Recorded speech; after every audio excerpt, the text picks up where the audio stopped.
David Lawrence a vécu un véritable cauchemar à l'âge de 16 ans. Inscrit dans un lycée catholique, il se lie d'amitié à l'époque avec un conseiller d'orientation. Mais au terme d'une soirée de fin d'année, le prêtre le viole. J'ai passé la nuit chez lui. Le matin, il est rentré dans la chambre et il m'a sodomisé. David restera silencieux pendant des années, mais il a appris depuis que le violeur avait des antécédents sérieux et que l'Église était depuis longtemps au courant de nombreuses accusations contre lui. Pourtant, rien n'a été fait. Le prêtre pédophile était simplement muté de paroisse en paroisse. Il n'existe aucune organisation, aucune entreprise, aucun gouvernement au monde qui dit « Vous savez quoi?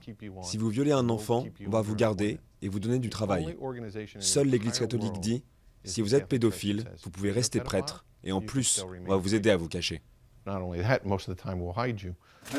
Mariés depuis 30 ans, David et Judy ont vécu ensemble leur combat contre la loi du silence dans l'Église. Ils ont bien apprécié les excuses et les promesses de Benoît XVI lors de son élection. Mais depuis, rien n'a été fait selon eux pour punir les évêques et cardinaux qui ont protégé des prêtres pédophiles. Oui, je suis en colère. Ils n'écoutent pas ce qu'on leur dit. Ils nous promettent une chose et ils en font une autre. C'est vraiment décourageant.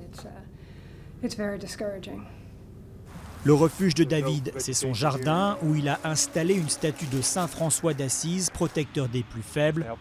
Il ne croit pas que l'élection du prochain pape changera les habitudes de l'Église. L'Église ne pourra jamais régler ses problèmes, mais on peut toujours aider les autres victimes.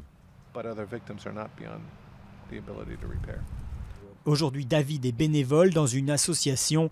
Son but, aider les victimes de prêtres qui vivent encore cachés.